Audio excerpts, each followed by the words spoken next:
Great. Welcome to the Tuesday evening, November 17th meeting of the Facilities Committee of the Radnor School Board. To start off the evening, Mr. Dolan, do you have any introductory remarks? I do have a few. I just wanted to let us know that we have our familiar and friendly face with us tonight, Steve Behrens from Breslin Architects.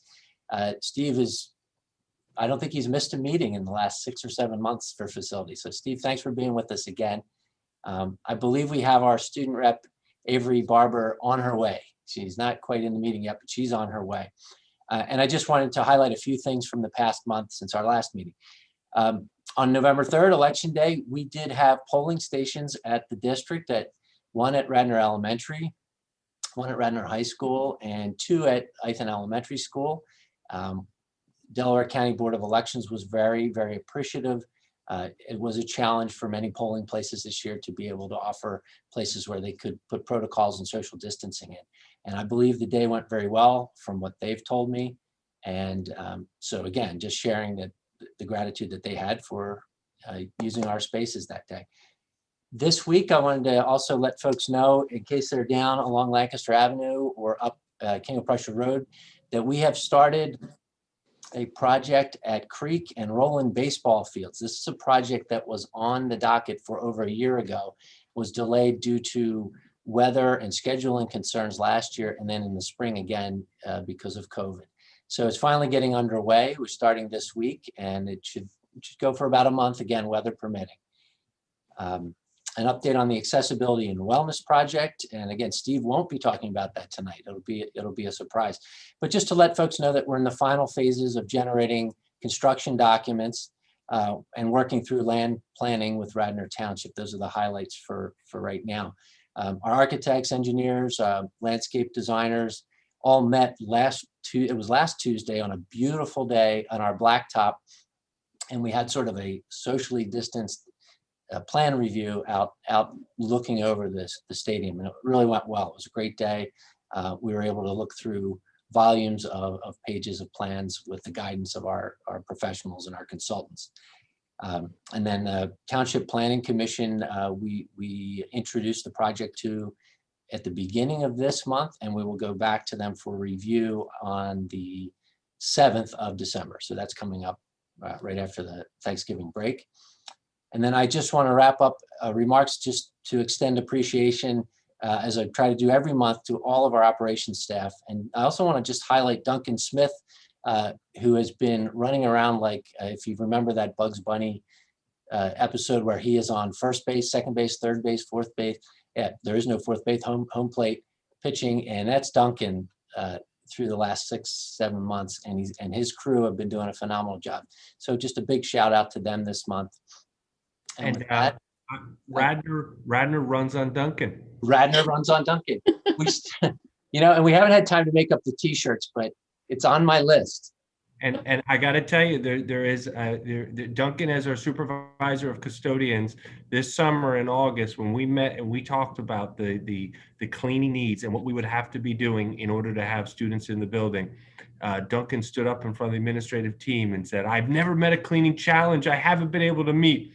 And that's when the Radnor runs on Duncan motto was started. So you'll be seeing the T-shirt soon.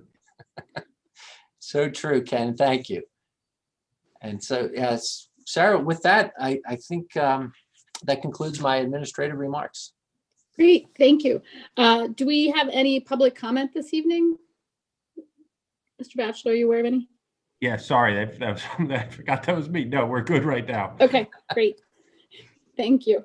The first item of business this evening is approval of our meeting minutes from the October 13th meeting, October 13th, 2020. I didn't see any issues. Did anyone else on the board have any concerns or on the committee have any concerns? Okay, so we'll approve those minutes. The next item is why we have our special guest here, Mr. Behrens. We're looking for an update on our feasibility study. Great, thank you very much. Good evening, everyone. Sure. Steve is going to share a few pages from a report that has been delivered to us this week, which is a draft of the first volume or first chapter of the feasibility report. So Steve, while you're bringing that up, I'll just let everyone know that this is a high view overview of what that report, a sort of a sampling of what that report will be. And then our intention is to extend invitations this week to form a steering committee that will dig deep into this report and work on that for about the next 3.5 months. So with that, Steve, I see you've got your slides up, and it's all yours.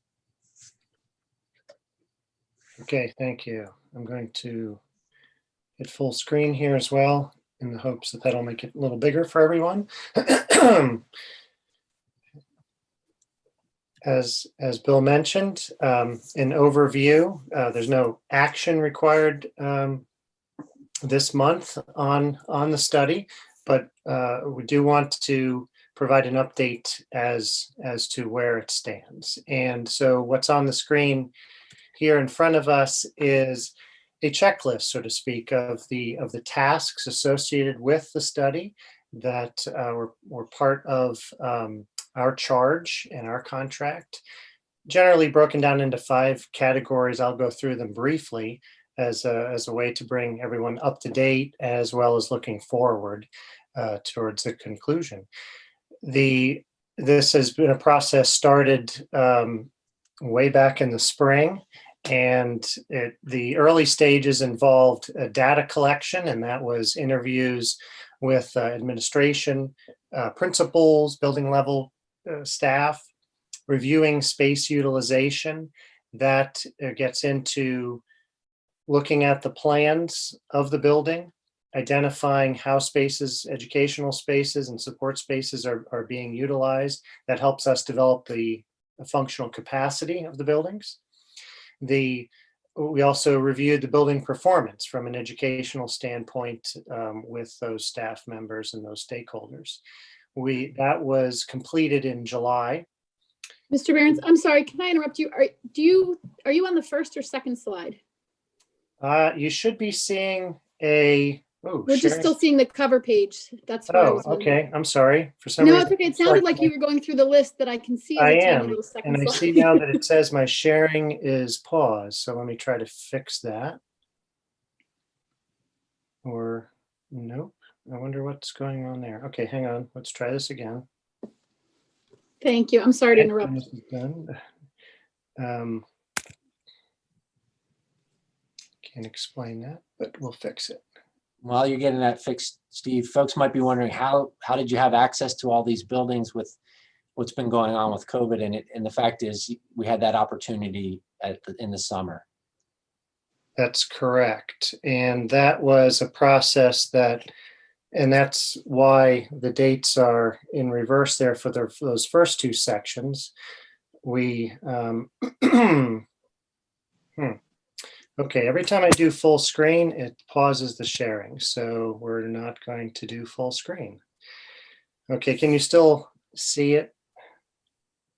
Yes. Yes. Now you're sharing again. Right. Thank you. Yeah, I guess that's not a capability here. So at any rate, yes. To Bill's point, we were challenged by the stay-at-home orders from the standpoint of having those interviews and getting into the buildings. But as those restrictions were lifted, we took advantage of those opportunities to meet and keep, in the midst of everything that was going on, keep this process moving forward because of its importance to the district from a planning perspective. So the building surveys there, item number 2, they were completed in May, and that involved looking at the site and grounds of each building.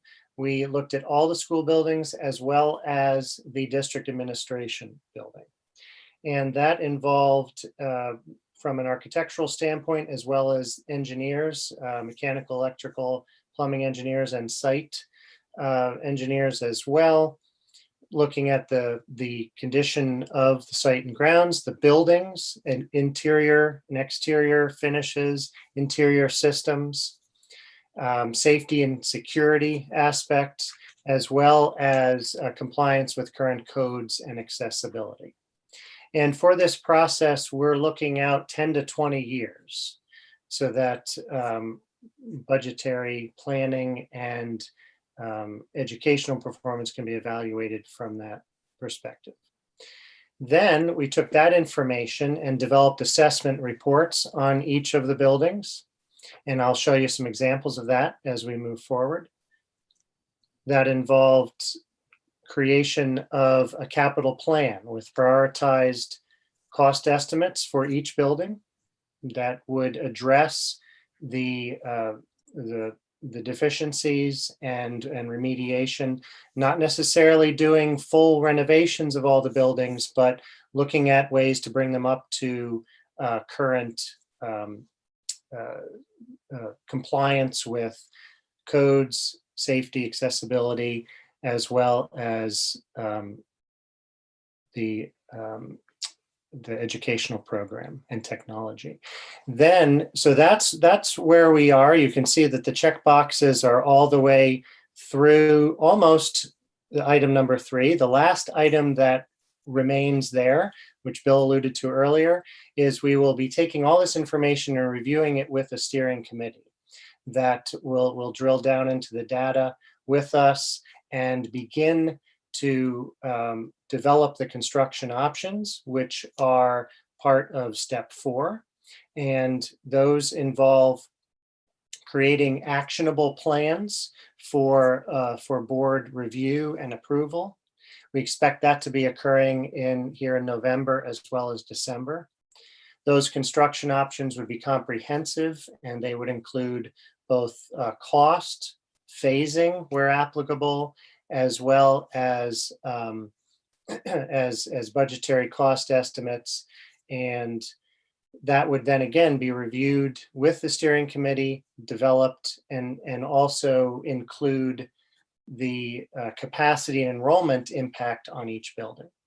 Then the final step, and we're looking out towards the early part of next year for that, would be presenting that internally to the steering committee, various stakeholders, externally to solicit as the district may direct with public comment, and then ultimately culminating in a public presentation of the findings, and then submitting a written report of that to the district. And one of the things I'll point out is that that also is intended to be a document that is a resource to the operations staff as well. And each of these capital plans that I'll show in a moment are delivered in a fashion that they can be used, updated, and even for buildings where there isn't a construction option present, it's still something that becomes a tool for the district in planning purposes. Okay. So an important piece of this process is in the data collection phase, and I'll go through these essentially in sequence with the outline that I showed you. We looked at the projected enrollment. This was data provided by Decision Insight, which is also contracted with the district. And these charts become part and parcel of the study, and we evaluate that as part of the capacity and and projections for the buildings. So charts like this one here that you see will be available and utilized, and that looks at the enrollment projections out 10 years. The bottom line for Radnor is out at the 10-year mark, a projection of adding about 800 students to the district. Now, before you panic, I'll point out that as we move forward, I'll show you how a lot of that capacity is actually absorbed by the excess space available presently in some of the buildings. So I'll quickly go through an example utilizing one of your buildings to illustrate the information that's been prepared for all of the buildings. This happens to be Ithan Elementary School. So what you're seeing here is a site plan, and this was developed after reviewing the drawings, the site functionality, both of the building. We reviewed In this case, there's the temporary classrooms in the annex building. We also looked at site circulation, parking, bus and transportation, site amenities with regard to playgrounds and that sort of thing. Those are different, obviously, at each building. Then we looked at the building interior. So we verified the plans, and that's what's depicted here. And then this is what we went through with the building level administration, verifying the use of every space. And then we toured the buildings, and this is an example of the finishes profile. So every representative space in the building was evaluated in terms of the condition of interior finishes. There's also narratives prepared as to the life cycle costs, the status, and the condition of building systems. So this is, again, Ithan as an example. Then all of that information was compiled. This is the capital plan that I alluded to earlier. This becomes an itemized list that's also prioritized. So things that are in a condition that will recommend work or something to be addressed in the next 10 years are illustrated there. And then also a cost is assigned to each of those items. And again, this becomes a planning tool, whether or not a large-scale renovation is warranted at the building. It still becomes a tool that can be used for planning purposes and budgeting. So again, in an example here that is Ithan. And then we also developed the enrollment and capacity. This was part of that evaluation with respect to comparing the decision insight projections to the actual functional capacity of the buildings. And so this is the elementary school look here. So again, Ithan is highlighted simply as an example. So we look at the PDE capacity of the building, the functional capacity of the building that relates to class size guidelines. And then we look at the actual enrollment and then the projections. So in the case of Ithan, if we look out 10 years, there is a projected deficit of 181 students. Wayne shows a very different picture with actually a surplus remaining. Radnor Elementary School has a deficit indicated as well, looking out over the next 10 years, and then a net impact at the elementary school level. It's also then presented in a graphical format, which is for some folks, that's a little easier to digest than the charts. We look at the middle school in the same way. Here we have a little different picture where the functional capacity of the building is when compared to the actual enrollment is such that we are looking at a little bit more elbow room to absorb those projections over the next 10 years so that there's a very small net impact of those projections on the capacity of the middle school. Moving on to the high school in a similar fashion, functional capacity, actual enrollments compared to projections, and a small deficit identified there. What I will point out here is we have a unique situation where concurrently with this study, the high school project is underway. This chart does reflect the net impact of the addition on the high school, which, as you know, does include 3 classrooms. So if we were to adjust this absent those 3 classrooms, the deficit would really be on the order of about 72 students. So we can see here an important reality as of the impact of that project on the future of the high school. And then last slide is what will form an executive summary of the entire district view as these columns get filled in as we look down the road at the completion of the study, but you can see how we look at the present capacity, planned capacity that would be impacted by any sorts of additions or building replacements. And then we also see in this last column those capital plan improvements identified here and their budgetary impact noted. So then over the next 10 to 20 years, depending on what is done with respect to those capital improvements, we're projecting a cost, something to be budgeted over that period of time on the order of $73 million.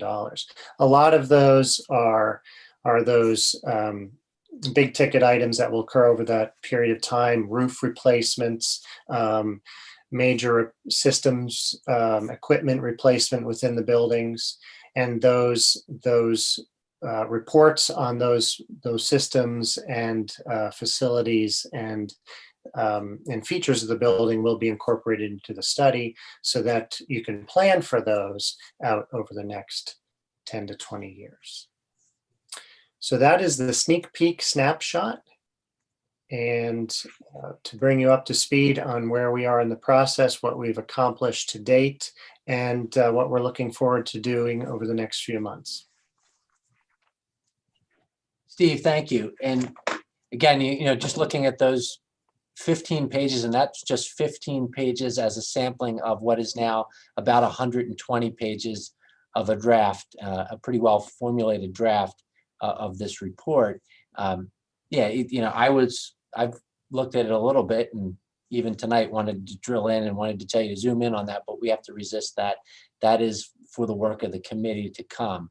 But it's exciting. It's a lot of work. It's a lot of good information in there. And so thank you for bringing us up to date on that.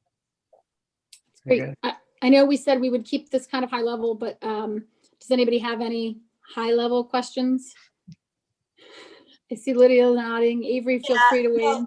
Just Go ahead, Mrs. really Solomon. high level. Back to your last slide there. It was the dollar figure. Your capital improvement numbers Yes. of 73 million. Mhm. Can you put that in some context? Are you talking over a 20-year Yeah. Yes. horizon, or what the heck? What is that, please? Sure. Yes, that is over a 10 to 20 year horizon. On the nearer term of that time frame is obviously those finishes and wear and tear items. Some of the roofs in the district are older, obviously, than others. So some of those would fall into that early time frame. It's not exactly a flat line, so you're not going to say, divide that number by 20 years, and that's what you want to budget each year for these capital improvements. It also includes decisions that you may and suggestions that are being made with regard to ADA deficiencies that are at the buildings presently. Would technically not be triggered as a requirement if there was not a renovation plan, but it's something you may choose to do. We also looked at some small educational improvements. They may be related to technology or things that are known to be in the pipeline. We also worked with the business department and looked at the items that were already in the capital planning and had been identified by the district as things that you're interested in doing. And so we rolled some of that in. So that 73 million number is also inclusive of things that you already have planned and in some cases already have dollars assigned to from a budgetary standpoint. So in the thick document that we got, this one, it's not showing on my screen. Is that disaggregated somewhere for us, all that detail at this point? Yes. So I showed an example of the capital plan for Ithan, but each school building as well as the administration building, so you can see what's behind those numbers. in a very itemized, prioritized way. Can I ask, do you have what's already been planned? Dollars There that isn't a been plan. planned? That's why we're doing this. There isn't, I don't, He said there've been some, didn't he just say there's some? at the high school, the Yeah, wellness project at the high school. the wellness project actually addresses some of the items.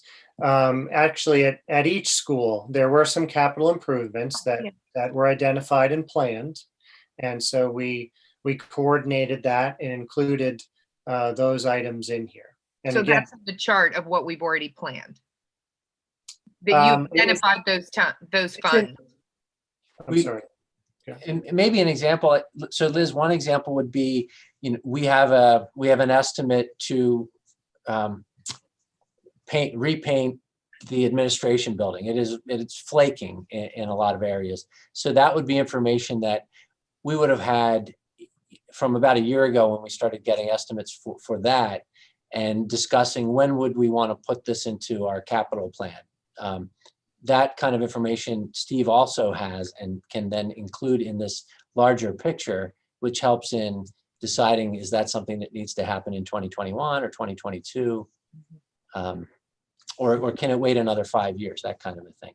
Does that help? I'm not sure if that's your question. Are you asking if those things are specifically identified within the list? Yes, No, they could be, but at this moment, that's what I'm asking. they're Thank you. brought in a holistic sense. Okay. Yeah.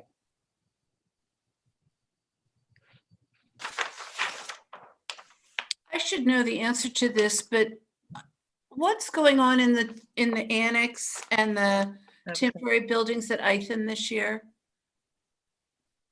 Childcare, right? Right at school.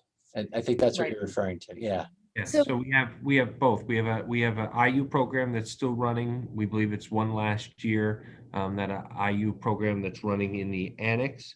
And then what we call traditionally the lodge, which is the upper one we have right at school operating. Okay, and is it determined that the IU's not coming back next year? Yes, I mean, we requested it for this year and that we couldn't, unfortunately, it's been a good partnership. But just looking at our enrollment numbers, knowing where things were going, we requested last year for them to find another location. Unfortunately, I think we made that request last October, November. And the IU then actively started looking for other locations. The IU has, requirements about they can't just take it back in-house into like one of their IU buildings. They have to look for other schools. With everything with COVID going on, they were having, troubles finding a place where they could find space. So they said to us, we're struggling to find something. Could we do one last year? We said yes. We gave them that opportunity to be in the annex this year, but it is our understanding that they will find another location for next year. So we can get into the details of what you're recommending for all that temporary space. I just wanted to know. Yeah, and we made that again. We made that decision with the IU program just based on space. We went up. If you recall, it's so hard to think like pre-COVID right now, but pre-COVID, we had a real concerns over a four section jump at Ithan that we hadn't anticipated. I won't say haven't anticipated. We were hoping it was going to be more like a 2 or 3 section jump, and it turned out to be about a 4 section jump. And that all of a sudden put pressures on us, knowing that this was well over a year ago, knowing that we've got the annex and we've got the lodge. We said, okay, we've got available space. And if this continues, if we get another 4 section jump, we're going to have to go into those spaces. So that's why we approached the IU and asked them to find another location with the anticipation that we may need to use that as we're continuing to plan and look at our long-term 10 to 20-year plan. Ms. Monahan, is that your hand up? Yeah, I just have one kind of broad question. I had read in the Decision Insight executive summary and I believe this is like one of the assumptions when it comes to new housing development, that there were no new residential units projected in the calculations that they used. And I just question it because I know in my own neighborhood, there's probably some ongoing development being considered that would equate to about 40 townhomes and 30 single family houses. So I was just wondering why there wasn't any assumption factored into that. Or if I'm reading it correctly. No, that's a great piece. I mean, I'll let Steve and Bill jump in, but I would say that's something we got to look into. I believe we had them reach out to our township, but we can follow up to make sure that they did and find out what they found out. So that's part of the work of the steering committee, is to, have these conversations about what did they find when they did this a year ago, and then what has possibly changed. We have contracted for them to do this again, but also what are the boots on the ground? What do we know? And make, because we know other things that are happening. So yeah, those are things we need to check on. Yeah, and I believe it is on the Radnor Township website, those projects. I believe they are too. Yes. I know the one you're referring to. And it's a good question. And I think I have it right with 5 years. I believe we're contracted with Decision Insight, and they've changed their name recently, but I think for yearly updates. But again, a lot can change in a year, and we can find out and get that worked into an update. Steve, are we perhaps due for an update already? Their initial numbers were from 6 months ago, I think. Right. We actually just sent them the updated enrollment numbers in October, after we did our October 3rd enrollment. So they have those new enrollment numbers. I just got an email last week at the end of the week that they had new numbers out on the website for us to take a look at. And we're trying to get Steve set up so he can look at our numbers as well. But I made a note, I'll double check on the information about whether or not they included new housing projects. Thank you. Thanks, Michelle. Sorry, this is just totally remedial, but what report is Nancy referring to? What are you talking about exactly, Nancy? It's the report that got delivered to us, the big, thick report. Okay. Yeah, it's in there. So somewhere buried in here, there is no description of how they got it, is what you're asking? No, and it's labeled page 4, but I believe it's in the Decision Insight analysis of enrollment projections, and it's under executive summary. And one of the statements under new housing development says that no new residential units are projected to be occupied over the next 10 years. Yeah. So I just equated that was an assumption that was taken in these enrollment projections, and just question how realistic that is, knowing that there are 2 huge projects that are under discussion right now. Yeah, I agree with you. Great Thank you. question. Yeah, we'll certainly follow up with them on that.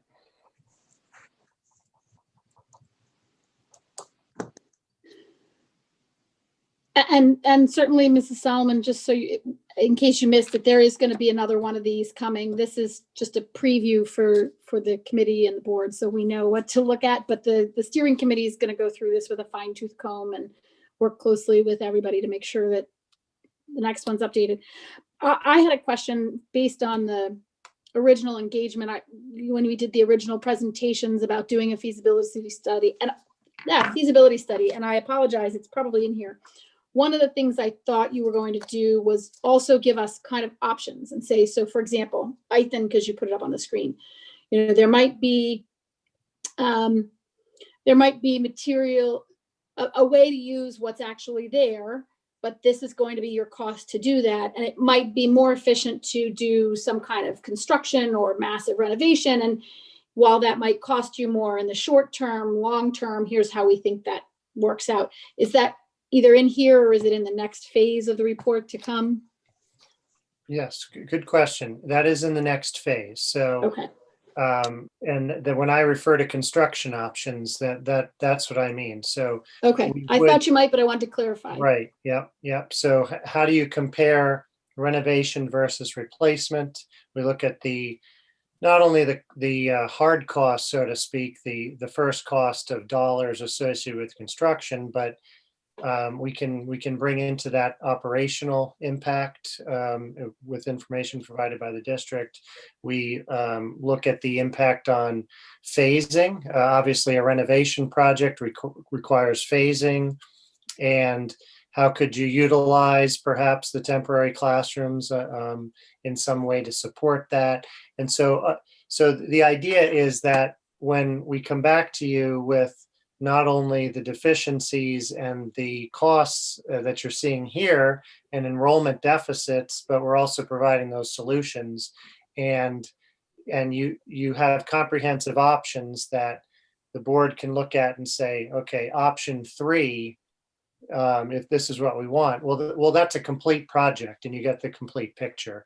You're not having to piece together a bunch of a la carte things, and you're not sorting through 36 different pieces, but that you have something that's actionable and comprehensive.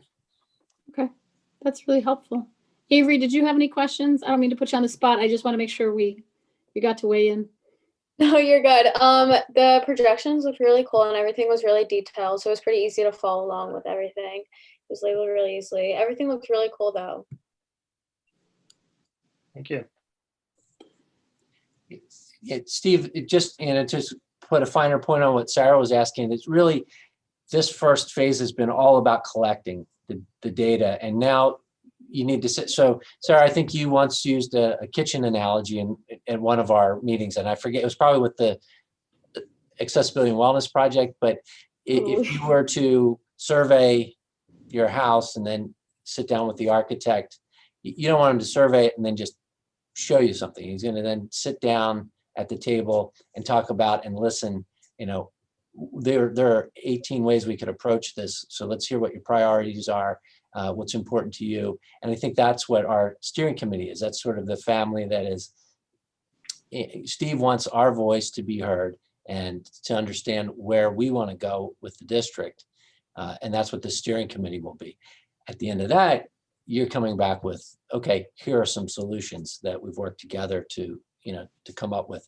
And at that point, we present those in a very comprehensive way, and not necessarily coming to a facilities meeting with a lot of charts and background information. That's all the tools that we're using to get there. So there'd be bigger picture solutions presented 4 months from now, 3 months from now. Great. I don't know if that was a good analogy or not, but well, if nobody has any other questions, I really appreciate the update. This was really helpful. I'm glad to hear we're going to get the steering committee going on this. This is something I've wanted to make sure we were doing for a while, so I'm really happy to see we're making progress. I just want to echo just what you're saying, Sarah, that, I want to thank the administrative team, obviously operations and Bill and Vaughn, but the administrators had to be available this summer. Principals had to be available to meet with Steve. We had to have operations people to meet with him to walk through. I am just thrilled and so proud that in the midst of everything else going on, that we've kept this moving. And that we're going to continue to keep this moving. I think this is critical work for us as a district to really develop. We've talked about it for a while. To develop this 10, 20-year plan is going to help guide us. I think this is one of the best examples of being good stewards for our community. And this is our opportunity when it comes to our facilities to be those stewards and look at what is this 10 or 20-year plan. So I just want to thank the whole team and Steve for the leadership you've brought us. And Bill, but thank everybody for moving this forward. Just like we were in the curriculum committee talking about a revised data report and revised things, the work of the district is moving forward, even though we have a rather large distraction going on each and every day. But the team is working hard to keep things moving forward, and this is an important one. So I want to thank the board for supporting it as well. This is critical for us in our future as we look to plan. Yeah, no, I think this has been far less work for the board than for the administration and the staff who've worked on this. So I hope everybody realizes, you know, some of these enrollment, the enrollment numbers crossing over the functional capacity line is not that far down the road. So I appreciate that you're keeping the ball moving on that. I think it's important. So I don't want to throw cold water on all this. I need to understand more how this is put together. And maybe it's just my document, but no, the photocopying is a little off, Lydia. It's okay. Somehow So the pages, it starts on page 2 and jumps to page 8, goes to page 3, jumps to page 6, goes to page 5, So, and then goes to page 4 and then 7. So are the page numbers wrong, or or do I need to follow the page numbers to follow the presentation? well, no, that's a good point. So the fact that it's a draft. So we decided last week to give you this large document, kind of last minute. It was, let's make sure the board understands that we're not looking at 15 pages that we've spent, 6 months working on, and that so the idea was just to get you a sense of what's coming, not necessarily to ask you to do homework and look through it and digest it all. I think that really falls on the steering committee, and that'll be a series of meetings, probably 2 a month for about 3 months. And we'll kick that off with invites this week, and then right after Thanksgiving, get into meetings. So at those meetings, this is a sort of a living document, Steve, I think, at least for the next couple of weeks. And so I would encourage you not to worry about page numbers right now. It was really just to give you a flavor of the information that's out there. Yeah, there's several software packages we're using to create this: Excel, Word, the CAD software. So yes, please ignore the page numbers for now. I think I answered my own question. I think you have to follow the page numbers because it goes from executive summary, then it goes to section G, then F, then A, B, C through E, then H. But if you follow the page numbers, then it actually goes in the alphabetical order. Right. It's like the organization of it, again, for ease of understanding at this stage, is we just as I did this evening, I provided all the information related to ITHN together so you could see an example of what's done for each school. In the final study, some of this information will actually be in the appendix, so you're not having to page through all of the capital plans to see each building, and those finished profile pages, for example, that's all going in the appendix. So we organize it in such a way that it would give you a comprehensive view in this draft, but it'll be organized in a different way in its final form, and you'll see an executive summary up front, and then snapshots of each building with all of that backup data in an appendix. Should you wish to drill into it deeper, you can, but yeah, so ignore the page numbers for now. Again, keep in mind, we shared this. This is a draft that we're just sharing with the board. This is a document that once the steering committee has an opportunity to go through, we'll be making more public. Once it comes out of draft form, we'll be sharing it more publicly. But we wanted to make sure board members at least are seeing this draft, since Sarah and Susan will be seeing this draft as the board reps on the steering committee. So we wanted to make sure the rest of the board had a copy of this as well and knows what's going on. Okay, so do we have any new business this evening? Okay, how about any new public comments since the meeting started? No new public comment. Okay, as promised, Mr. Batchelor, we have ended early. Thank you, everybody, for joining this evening. Get the belt of brevity today. Have a great night. Thank you. Oh, I'm sorry. Let me just mention really quickly, for people who are looking for our December meeting, we are going to take a reprieve in December. The board is going to only have a couple committee meetings, and facilities will not be one of them. So our next meeting will be tentatively scheduled for 6:30 on January 19th, 2021. Wow. I can't wait to ring 2021 in. So. Oh, we could hold our It feels facilities good to meeting on hear the that 1st. there's our next meeting is in 2021. I think we'll all be saying good riddance. So. True. Thank you, everyone. Have a great night. Good night. Have a good night. Night all.